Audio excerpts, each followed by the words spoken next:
Powers లో మనకి ఇలాంటి ప్రాబ్లమ్స్ ఇచ్చినప్పుడు ఈ 2 to the power of x minus 1 ని మనం ఏ విధంగా రాసుకోవచ్చు 2 to the power of x into 2 to the power of minus 1.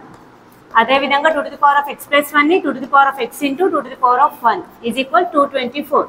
ఇందులో అన్నిట్లో 2 to the power of x అనేది కామన్ గా ఉంది, సో మనం కామన్ తీయొచ్చు. 2 to the power of minus 1 ఏ విధంగా రాసుకోవచ్చు మనం 1/2 plus 1 2 is equal 224.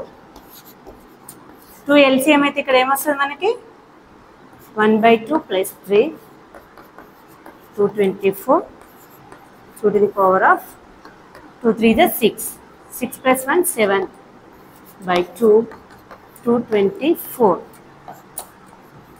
2 to the power of x is equal 224. ఇక్కడ 7/2 అక్కడికి వెళ్తే ఏమవుతుంది 2/7 7 3s 7 2s 32 into 2 64. ఈ 64 ని మనం ఏ విధంగా రాసుకోవచ్చు 2 to the power of 6. భూములు సమానం కావున ఘాతాలు సమానం కాబట్టి x is equal to ఎంత 6. అదే విధంగా ఈ ప్రాబ్లం కి ఆన్సర్ ఏమొస్తుందో చెప్పండి.